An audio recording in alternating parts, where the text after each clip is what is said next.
TV 타임즈. 네, 더 막내 작가와 함께 시선 집중의 문을 열겠습니다. 어서 오세요. 네, 안녕하세요. 오늘도 삐딱선 정신에 입각해서 주요 뉴스 챙겨드릴 텐데요. 네. 문영식 님이 오늘도 시끄러운 하루가 그래도 시선 집중이 최고 모두 건강하세요 라고 인사를 주셨네요. 그럼 최고라고 하는 여기에 이제 밑줄 그어야 되는 거죠. 네, 시끄러운 하루 여기도 밑줄을 좀 치고 싶은데. 시끄러우니까 시사 프로가 있는 거 아니겠습니까? 네, 그렇습니다. 숙명이라고 생각으로 네, 받아들이세요. 뉴스가 많으면 좋죠 뭐. 아이템 고민 안 하고. 자, A스타인 가보죠. 네, 어제 JB가 김재원 국민의힘 최고위원한테 경선 룰 갈등은 끝난 겁니까? 봉합된 겁니까? 라고 물었더니 네. 답이 어차피 지뢰는 여론조사라는 방식을 채택하는 순간 사라지지 않는다. 네. 결국 경선 구도는 지지율 추이가 어떻게 되느냐에 따라 영향을 받게 돼 있다. 라고 얘기를 했습니다. 그러면서 네. 홍준표 후보의 골든크로스에 대해서는 모든 가능성이 열려 있다. 엄정 중립을 강조를 하셨었는데 네. 불씨는 살아있다. 뭐 이렇게 들렸습니다. 음. 근데 어제 국민의힘 선관위가 마련한 1차 경선 공약 발표회가 있었거든요. 예. 이게 좀 뉴스로는 조명을 좀 많이 받지 못했는데 홍준표 후보가 방식에 대해서 아주 강하게 불만을 표시를 했습니다. 네. 한 사람이 토론을 기피하니까 토론회 안 하고 하계회를 한다. 그러면서 자신의 발표가 끝나고 곧장 자리를 떴다고 하는데요. 네. 요즘 홍준표 후보가 굉장히 상승세잖아요. 예. 이런 모습은 좀 뭐 자신감의 발로일까요? 어떻게 좀 봐야 될까요? 뭐 그렇다고 봐야 되는 거죠. 그지만 아직은 그래도 2등이기 때문에 계속 1등을 때려야 되는 거 아니겠습니까? 네. 이제 그런 거고요.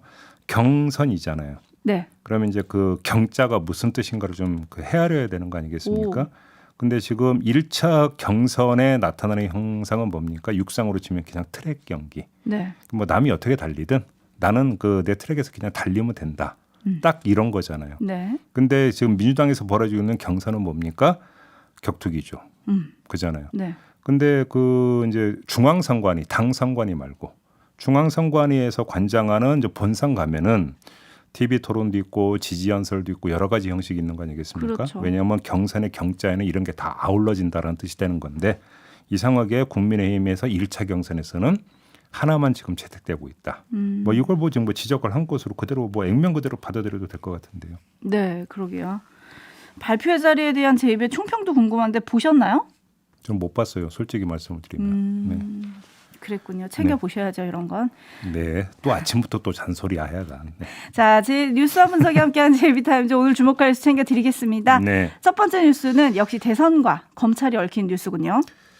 검찰이 이재명 경기지사를 표적 수사해 왔다고 KBS가 어제 보도를 했어요. 네. 간략히 추려드리면 인터넷 도박 사이트를 운영했다는 혐의 등으로 수감 중이던 이준석 전 코마트레이드 대표에게 이재명 이때는 당시 성남시장이었던 때인데요. 네. 이재명 시장 비위를 진술하라고 압박을 했다는 겁니다. 이준석 전 대표는 한때 성남에서 80여 명의 직원을 고용하면서 회사를 운영한 사람인데 서울중앙지검 강력부의 김모 검사가 2017년 2월부터 이듬해 3월까지 수시로 불러서 이재명 시장의 비위를 진술하라고 압박을 했다라는 거고요. 네. 이준석 전 대표가 아는 게 없다면서 여기에 응하지 않자 이준석 전 대표의 부인, 형, 엄마 모두 구속시키고 이 전 대표 구속 재판만 3, 4년밖에 하겠다.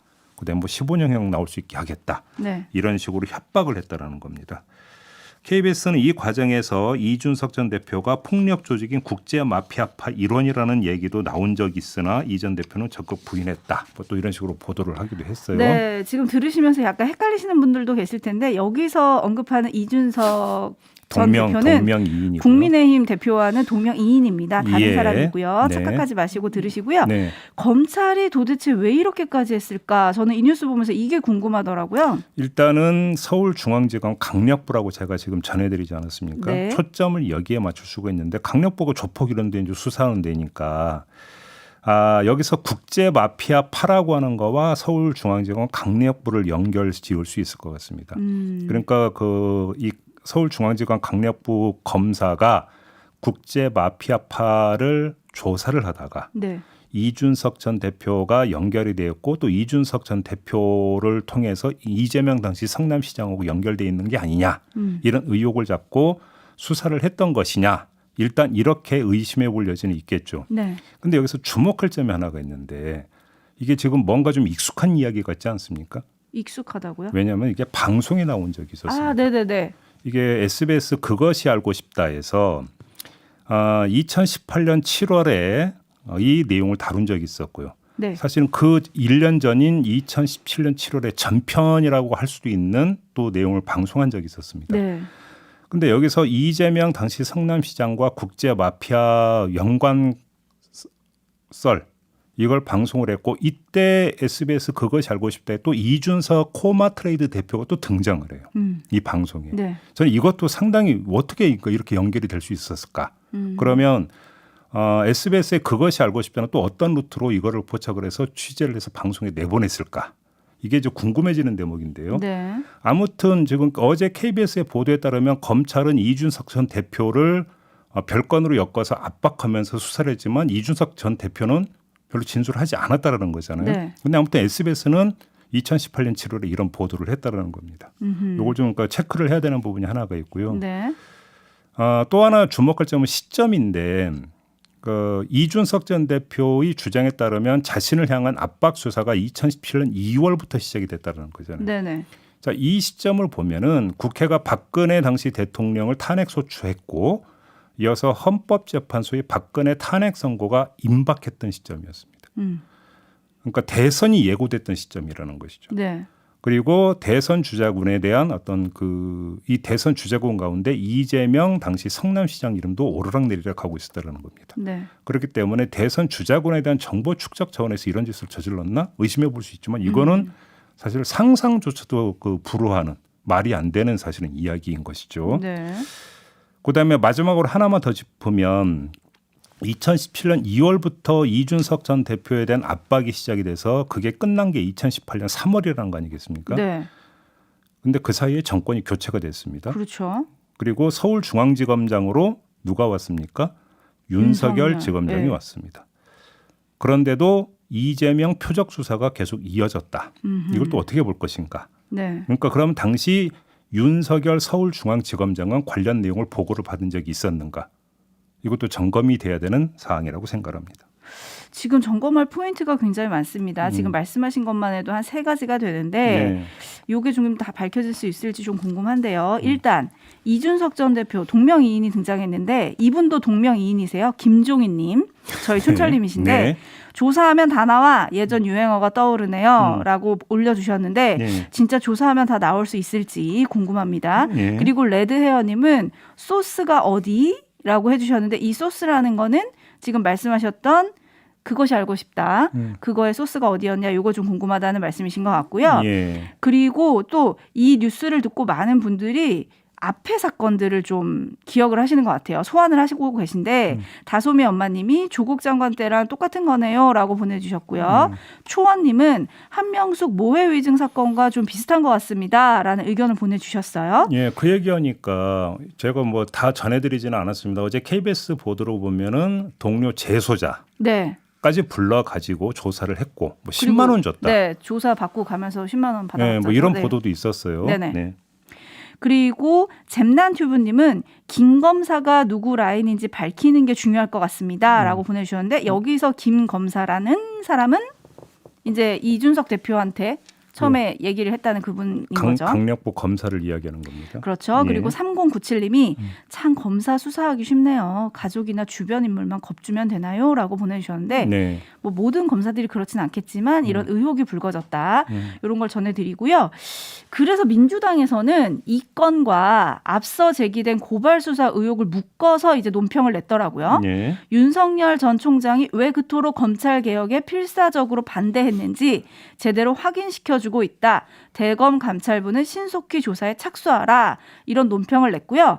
반면 담당 검사는 사실 무근이다. 즉각 반발을 했습니다. 네. 우리는 불법 도박 사이트 자금 흐름을 추적하는 과정에서 측근들의 금융거래 내역을 들여다본 거지 피의자를 압박하거나 별건 수사한 건 아니다. 이런 입장을 냈거든요. 네. 어떤 후속 조치들이 있어야 될까요? 아니 그러니까 예를 들어서 이제 그 검찰이 의혹을 포착을 해서 수사를 벌일 수 있는데 수사 결과 아닌 걸로 나올 수도 있죠. 그걸 그렇죠. 가지고 뭐라고 할 수는 없죠. 네네. 그래서 단서가 그러니까 나왔다라고 한다면 이준석 그 전 대표에 대한 뭐 조사도 그러니까 저는 갈 수 있다고 생각하는데 일단 조사 방식의 문제가 하나가 제기가 돼야 되는 거고 그잖아요. 네. 이건 누가 보더라도 그러니까 거의 협박에 가까운 뭐 가족까지 뭐 어떻게 하겠다라고 한다면 이거는 뭐 정당화해서 설명될 수 있는 여지는 별로 없다고 보는 거고 네. 또 한 가지는 이준석 전 대표의 어떤 그 진술 KBS 보도로 탔던 이준석 전 대표 측의 주장에 따르면 당시 검찰이 이재명 당시 성남시장의 어떤 의혹의 단서를 잡아가지고 그걸 확인하는 차원에서 이준석 전 대표에게 뭔가를 물어본 게 아니라 네. 거의 백지 상태에서 불어라 속칭 이런 식으로 접근을 했다라는 거 아니겠습니까? 그렇기 때문에 이게 표적 수사 아니냐 이런 지금 주장이 나오고 있는 것이죠. 그러니까요. 좀 더 짚어보도록 하고요. 네. 제이비타임즈 다음 주목할 뉴스 챙겨드릴 텐데요. 오디오로 먼저 만나보시죠. 고발 사주 의혹을 언론에 처음 알린 제보자가 대검찰청에 공익신고를 접수한 것으로 알려졌습니다. 신고를 받은 기관은 공익신고 여부를 확인하기 위해 자료 제출을 요구할 수 있는데 이 제보자는 자신의 휴대전화도 제출한 것으로 전해졌습니다.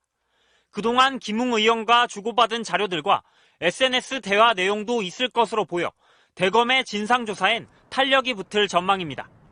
김웅 의원은 검사 동기인 손준성 검사가 뭘 줬는지는 기억나지 않는다면서도 제보자가 누군지는 알겠다며 그 사람이 누군지 밝혀지는 순간 신뢰가 다 무너진다고 겨냥했습니다. 이 같은 압박에 따라 제보자도 자신을 보호하는 동시에 검찰 조사에 협력하는 길을 택한 것으로 풀이됩니다.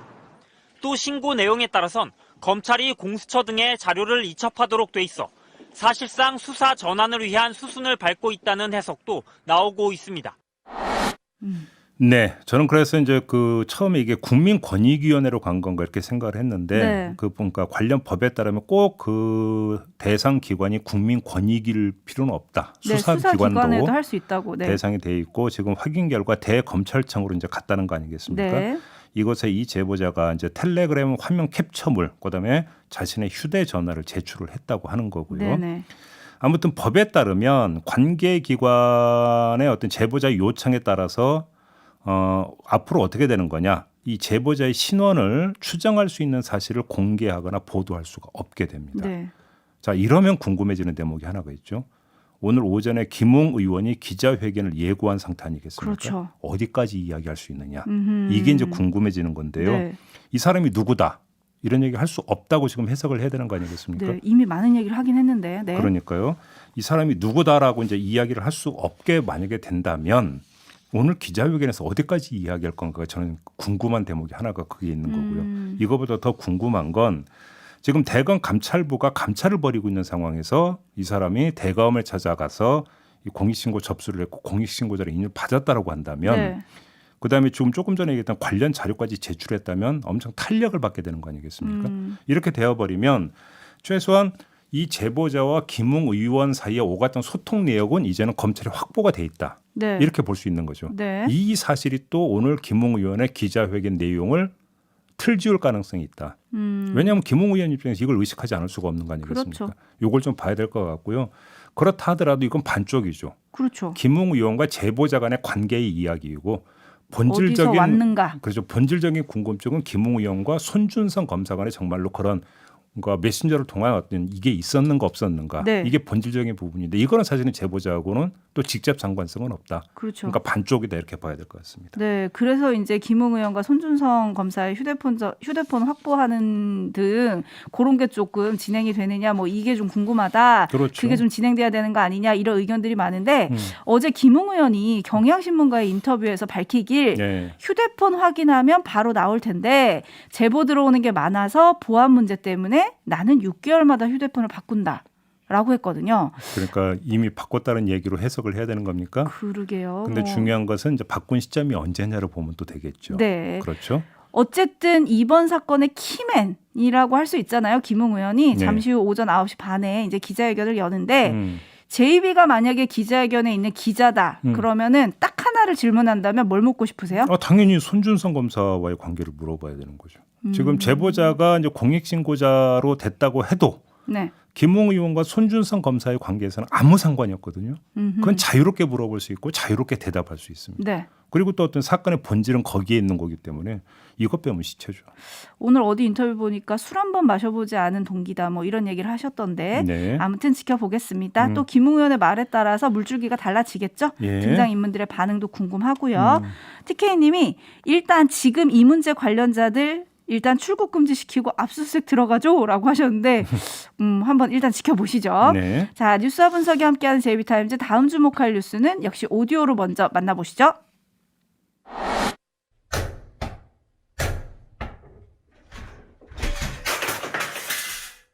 뭐예요? 집에 이렇게 무단으로 침입하셨습니다. 당신의 이름은 네. 몇 시예요? 저 지금 자, 일로 와서 찍었지, 일로 찍어. 체포영장 집행하러 왔고요. 네, 몇 시예요? 김세희 씨는 네. 명예훼손과 모욕 혐의로 체포영장이 발부됐기 때문에 현 시간부로 체포영장 집행하겠습니다. 저 건드리지 마세요. 제가 지금 당장에 갑니다. 왜 밀어? 제 어머니입니다! 너 어머니도 없어? 근데 왜 밀어? 왜 밀어? 왜 몸으로 밀어? 나 72살이에요. 알겠어요. 나도 72살이지. 내가 말할 기회도 안 줘! 네. 이게 이제 어제 유튜브에서 이제 공개됐던 가로세로 연구소 김세희 씨 체포 과정. 네. 이제 오디오를 좀 들으셨는데요. 아무튼 정리를 해드리면 경찰이 가로세로 연구소에 출연진 체포에 어제 나섰어요. 네. 그래서 어제 오전 김용호 씨를 자택 앞에서 검거를 했고 강용석 변호사와 김세희 전 기자 10시간 가까운 대치 끝에 조금 전에 오디오에 들으신 대로 신병을 확보를 한 건데 네. 명예훼손과 모욕 등의 혐의가 있다. 이래서 이제 경찰이 이제 체포에 나서게 된 거죠. 여러 차례 출석을 요구했죠. 뭐 10차례가 넘는다 이런 이야기도 있는데 네. 이들이 응하지 않자 체포영장을 발부받아서 이제 집행에 나선 것이라고 하고요. 이 가세현 쪽은 조국 전 장관 딸, 그다음에 이인영 통일부 장관 아들에 대한 의혹 제기에 대해서 명예훼손 어떤 뭐 고소고발이 들어와서 이렇게 된 것 같다라고 이야기를 했는데 경찰 측 설명에 따르면 이건 외에도 여러 건이 더 있어가지고 종합해서 이번에 어떤 조사를 하기 위해서 출석 요구했는데 받아들이지 않아서 체포에 나섰다. 이런 설명입니다. 이 뉴스를 픽하신 이유가 있으시죠? 예, 관심사인데 특별히 관심이 가는 이유가 하나가 있기 때문인데요. 네. 강용석 씨의 경우 일단 한번 이걸 좀 보죠. 과거 이제 유튜브에서 문재인 대통령이 신천지 이만희 교주하고 악수하는 사진이라고 올렸던 거 기억하시죠? 네, 네, 네. 근데 이게 허위인 것으로 드러나서 민주당이 명예훼손 혐의로 고발을 했고요. 그래서 경찰 조사에 나섰는데 여기에 계속 불응해서 체포된 적이 있었습니다. 네. 이게 지난해 12월 1일인데 이때 7시간 조사받고 이제 풀려났거든요. 네. 근데 자 이번에는 어떻게 되느냐 이게 관심사인 게 왜 그러냐면 환경이 좀 바뀐 게 있어요. 네. 국회에서 뭐 어떤 게 있었습니까? 언론중재법 네. 이 개정 추진 과정이 있지 않았습니까? 네. 나아가서 정보통신망법 등도 손봐야 한다. 민주당 이렇게 주장을 하고 있는 상황입니다. 그렇죠. 자 이런 정치 환경이 경찰의 수사 강도와 처벌 수위를 어떤 식으로 영향을 미치느냐 안 미치느냐. 요걸 좀 체크해야 되는 포인트가 하나가 있는 거고요. 또 이들에 대한 형사처벌 수위가 만약에 나오게 된다면 국민이 이걸 어떻게 평가하느냐. 이것도 관심사인 거죠. 왜? 그것이 결국은 언론중재법 등의 처리에 대한 여론 환경을 가늠한 하나의 척도가 될 수 있으니까요. 네. 그런 점에서 이거 아주 특별한 관심사가 될 수도 있다. 이렇게 생각을 하는 겁니다. 7872님의 촌철로 이 뉴스는 마무리를 하겠습니다. 네. 가세연님들 잘 가세연. 우든 좌든 잘못했으면 벌을 받아야죠 라고 보내주셨고요. 네. 한편 언론중재법 논의를 위한 8인 협의체가 오늘 처음 상견례 겸 첫 회의를 한다고 합니다. 네. 분위기 어떨지 궁금하고요. 저희가 오늘 종합해서 전해드린 뉴스 3개를 온집님의 촌철로 마무리를 하겠습니다. 온집님이 해는 반드시 보이고 빛은 반드시 비춥니다. 라고 정리를 해주셨고요. 자, 물러가야 되는데요. 마무리하기 전에 JB 공약 있지 않으셨습니까? 무슨 공약이요? 저희가 실시간 동접자 수 10,000명을 넘기면 JB가 시를 쓰고 제가 낭독을 하기로 했는데 저희가 지난 월요일에 10,000명을 넘겼어요. 근데 저희가 깜빡해가지고 촌철님들이 잊은 거냐 항의가 많았었거든요. 확실하게 제가 정리해드리겠는데요. 네. 5일 연속이었습니다. 아, 그래요? 5일 연속. 아, 이렇게 촌철님들과 밀당을 하시면 인기가 떨어질 수 그때 있습니다. 찾아보라니까 5일 연속이었다니까요. 아닙니다. 일단 하루 넘겼으니까 감사의 마음으로 창작을 하시고요. 그게 마무리가 되시면 저한테 알려주세요. 제가 목을 다듬으면서 기다리고 있겠습니다. 초등학교 때 사회화 때 빼고는 시를 지어본 적이 없는데. 알겠습니다. 촌철님들에 대한 애정으로 지어주실 거라고 믿고요. 조금만 기다려주세요, 여러분. 마무리하겠습니다. 감사합니다. 수고하셨어요.